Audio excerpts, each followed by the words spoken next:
सत संग न हरि कथा, तेहि बिन मोहन भाग। मोह गए बिनु राम पद, खोए न दृढ़ अनुराग।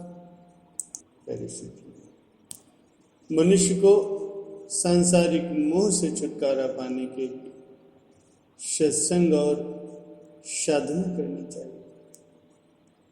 संसार में शाश्वत सुख की प्राप्ति सत्संग से ही हो सकती है।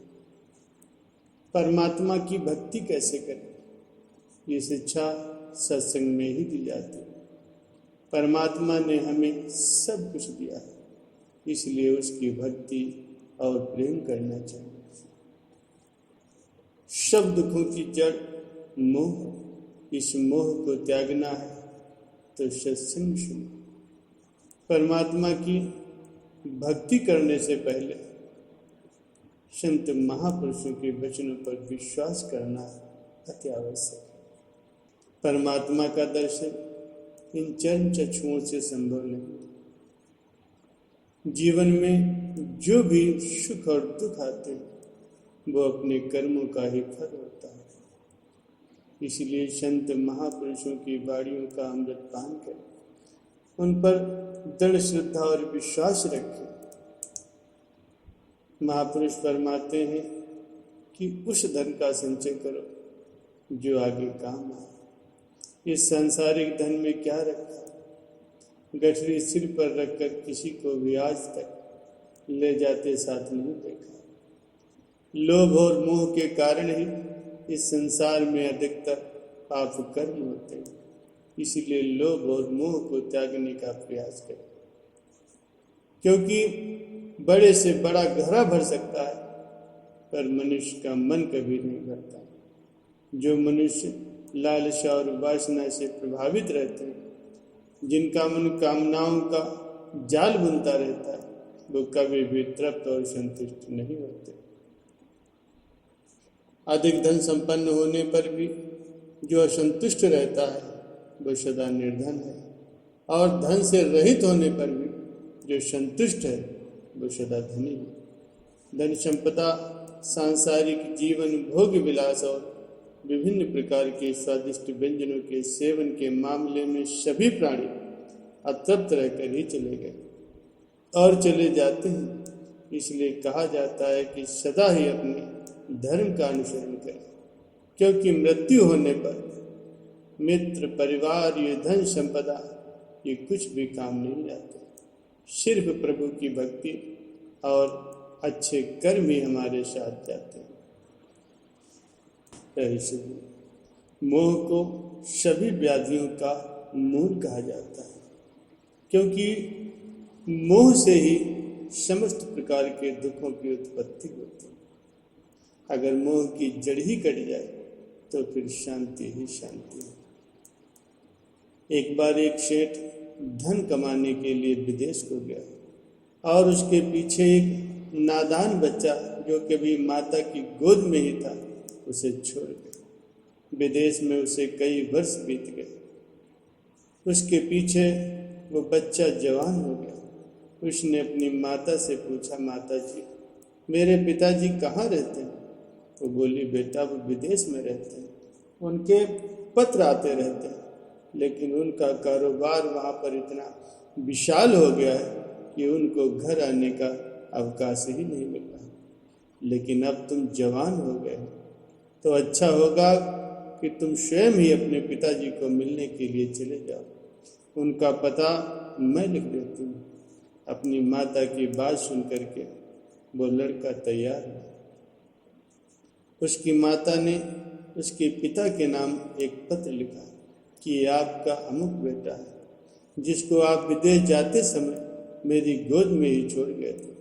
अब ये जवान हो गया और आपको मिलने के लिए आ रहा है। लड़का घर से निकलकर चल पड़ता है। उधर देवयोग से उसका पिता भी अपने परिवार को मिलने के लिए विदेश से वापस घर की ओर लौट रहा है। मालिक की मौज देखिए। दोनों बाप और बेटा मार्ग में एक ही नगर की धर्मशाला में रात गुजारने के लिए इकट्ठे ही रुकते हैं।